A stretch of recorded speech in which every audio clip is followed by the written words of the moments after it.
যেহেতু আমি যাবো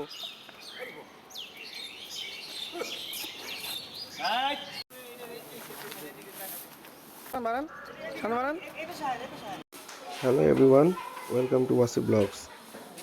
আজকের ভিডিওটা খুব ইন্টারেস্টিং ভিডিও। আপনারা যারা গরু লাভার আছেন খুব মজা পাবেন, খুব এনজয় করবেন। এই ভিডিওটা হইল 2008 সালে 2008। এখানে আপনারা দেখতে পারতেছেন বাসার থেকে গরুগুলো বাই করা হচ্ছে। আমাদের কোরবানি গরু আগে সবসময় অনেক দিন আগে কেনা হইতো।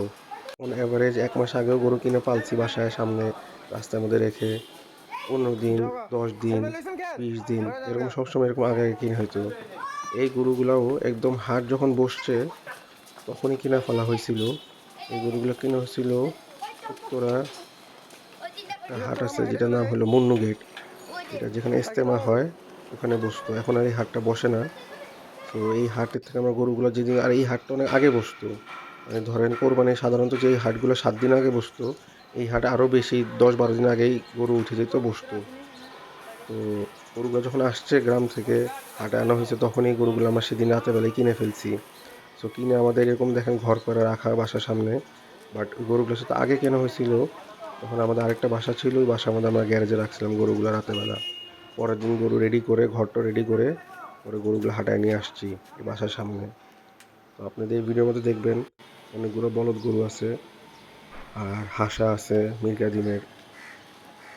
এইগুলো অনেক কেনা হয়েছিল সব ওই যে টঙ্গী মুন্নু গেট হাট থেকে। এই হাটের মধ্যে গরু রিজনেবল প্রাইস হয় তুলনামূলক অন্য হাট, যে কোনো হাটে ঢাকা শহরের আমাদের উত্তরের মধ্যে তো তখন হাট বসতো অনেকগুলো, উত্তরের আশেপাশে অনেক হাট বসতো।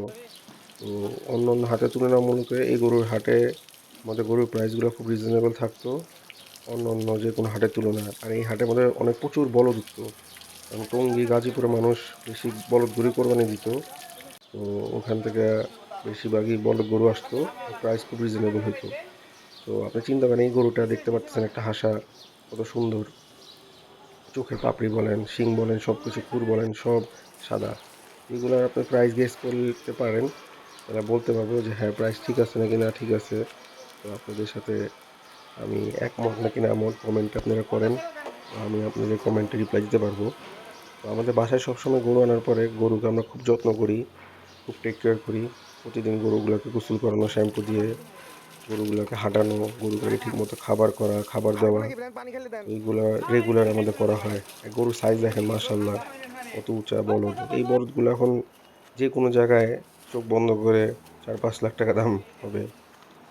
যাই হোক, এখন টাকার মানও নাই, টাকার ভ্যালু কমে গেছে, গরুর দামও চিন্তার বাইরে বাড়ছে, চিন্তাই করা যায় না।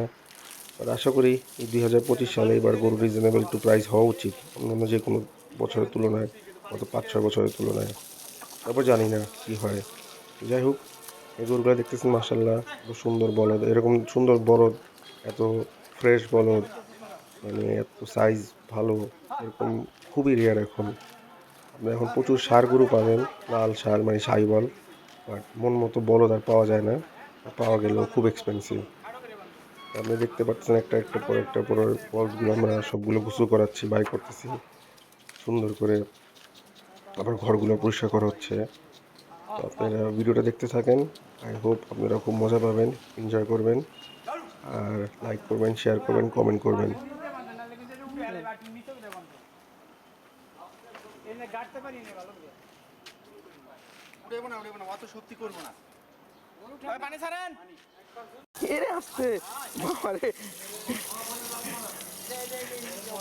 পানি দেন তো দিয়ে লাঠি মারে কেমনে।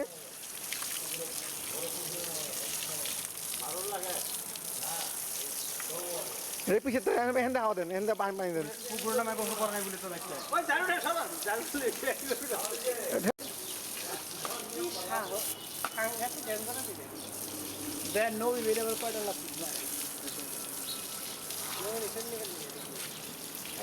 সময়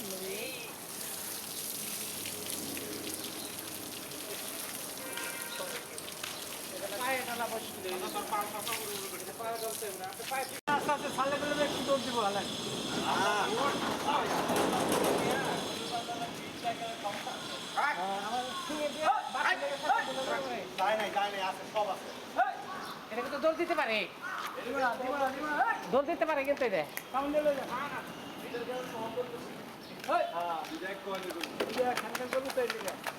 আগে কবি না দুইটা একবার এটা চঞ্চল এই দুইটা এলাকা ক্লিয়ার করবি এই বাসটা লাগে চাচা এই লেবুটা রাত্রির অভ্যাস।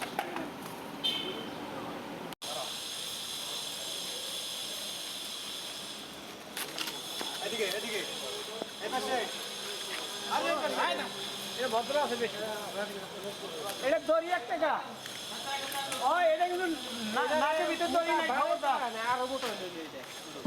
এটা নাকের ভিতর দড়ি নাই ও চাচা ছাড়েন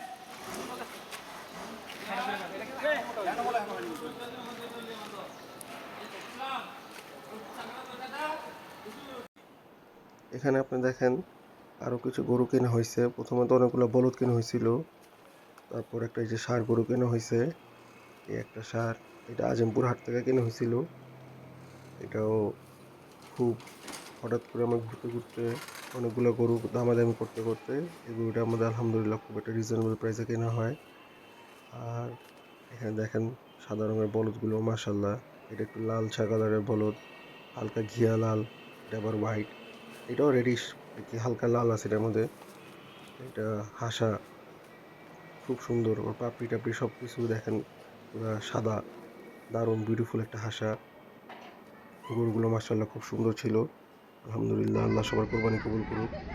দেখেন আমার ছোট ভাই গরুগুলোকে আদর করতেছে। গরুগুলো খুব ঠান্ডা, খুব আদর পছন্দ করে। এই যে একটা গরু দেখতেছেন, এটা হলো একটা ম্যাসিভ একটা গির। আমি গিরের প্রতি আমার ফ্যাসিনেশন খুব বেশি। আপনারা যারা আমাকে জানেন বা চিনেন, তো অনেক বছর আগের থেকেই আমি গির কিনি। সবসময় কোরবানির সময় চেষ্টা করি একটা গির গরু কেনার, মন মতো যদি প্রাইজে মিলে।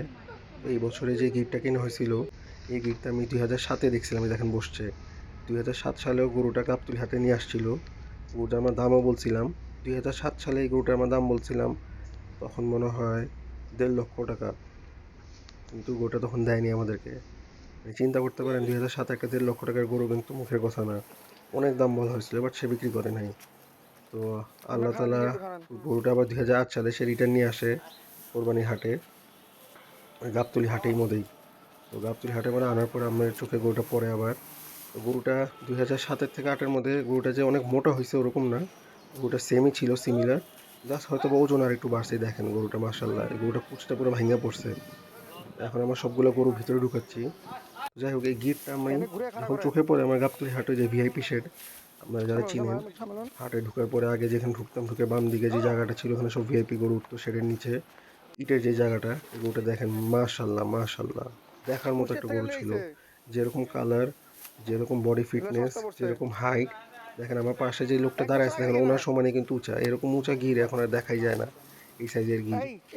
তো যাই হোক, এই গরুটা আমরা 2007 সালে 1.5 লক্ষ টাকা পর্যন্ত দাম বলছিলাম। সে আমাদেরকে তখন বলে দিয়েছিল 1,80,000 টাকা। দুই 2007 সালে 1,80,000 টাকা কিন্তু চিন্তার বাইরে একটা দাম, মানে চিন্তাই করতে পারেন এই দামে। এনিওয়েজ, তখন আমাদের গরুটা আমরা নেই নাই। তো আল্লাহ তালা এটা হয়তো বা আমাদের মানে কপালেই রাখছিল কোরবানির জন্য। তো 2008 সালে গরুটা আবার যখন হাটে উঠে, তখন আবার দামাদামি করে আমরা 1,65,000 টাকা দিয়ে গরুটা কিনি পরে আবার। তো হিসাব মতো সে 1 বছর পালছে, 15,000 টাকা বেশি সেল করতে পারছে গরুটা। তো তখন হয়তো বা খাবার দাবার দাম এত ছিল না, হয়তো বা সে 15,000 টাকা তার খরচ হয় নাই, বাট সে আমাদেরকে কাছে সেল করছে। আর যে গরুটা পালছে, যে গরু মালিক ছিল, সে আমাকে খুব মনে রাখছিল। তো সেও আমাকে খুশিয়ে দিছে তখন, যে বলছে আপনি ওর আগের বছর গরুটা দামাদামি করছিলেন, তখন তো আপনাকে দিতে পারি নাই, এই বছর আপনাকে দিলাম যান। অন্য কেউ হইলে হয়তো বা এই দামে দিতাম না, আমি 1,70,000 বা 80,000-এ দিতাম। তো যাই হোক, আল্লাহ তালা গরুটা আমাদের বাসায় আনতে পারছে। বাট তবুও দেখেন পাশের বলদগুলো সাইজ, মানে হিসাব মতো সাইজ, বলদগুলো কিন্তু অনেক উঁচা। বলদগুলো সাধারণত উঁচাই হয়। আর গিরটা কিন্তু মানে মোটা, অনেক ওজন, বাট বলদগুলো হয়তো বা এত ওজন নাই, আর হাইট আছে। বলদের এই একটাই মজা যে হাইট। আর এই যে একটু পাশে আরেকটা দেশাল অ্যাশ ব্ল্যাক কালারের, দারুণ।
ছুটিটা দইরা আমি সোজা গেছিলাম গরুহাটে বুঝছো না যে তুই ওই ছুটিটা দইরা শুই না যা শোন রিনা কি আবার মেলে গেছে না দেখো কেডা রিনা রেখো যাইতে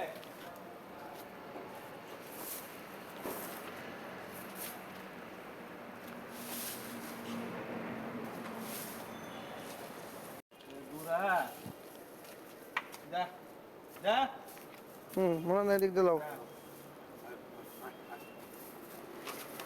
লিখ আসতে যাস না ওটার লগে গুতা গুতি লাগবি যা যা আস্তে আস্তে আস্তে তোর কিলা আস্তে আস্তে আস্তে এই যে দাও দাও আচ্ছা যাও যেতে দাও যেতে দাও হ্যাঁ হ্যাঁ এমনি থাক থক থক থক থক থক থক থক খেতে দাও এখন খাওয়া তোর নেশা আছে খাওয়ায় মনে ছেড়ে দাও এদিকটা বান্ধ রুশি আইলো না কিন্তু আহে না কিন্তু মনে রুশি রাজ এক মিনিট প্রথমে বান্ধেন বান্ধো তারপর তুমি ওটা লাও তাই না রাজ এক মিনিট লাও হুম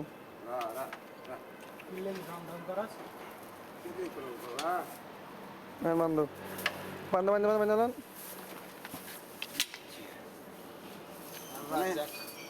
হোটেলের নাম কি আল রাজাক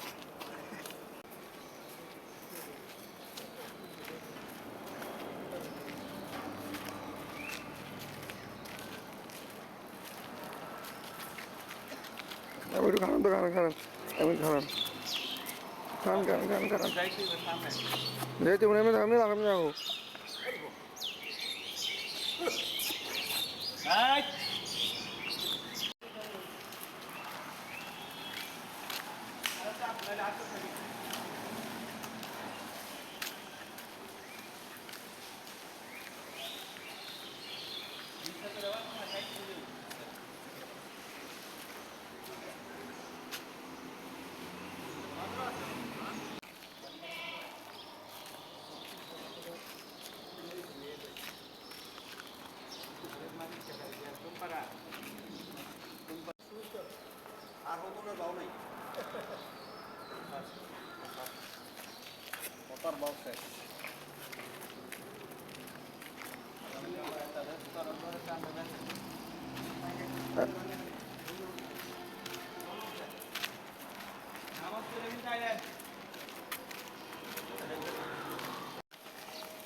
এই বাইতুল সালাম করা জামাত 8টায় জামাত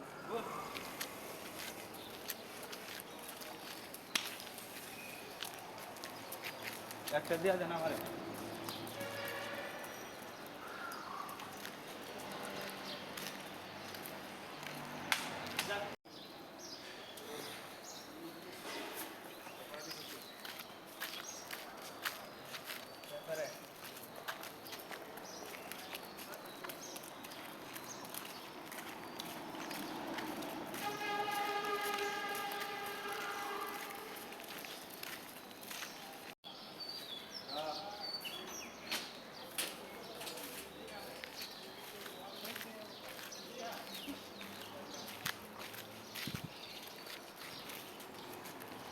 আমাদের কিন্তু আলহামদুলিল্লাহ প্রচুর ফ্যাক্টরি থেকে আমাদের সবগুলোর স্টাফ প্লাস অনেক আত্মীয় স্বজন অনেক লোকজন প্রচুর লোকজন মাংস নিতে আসে।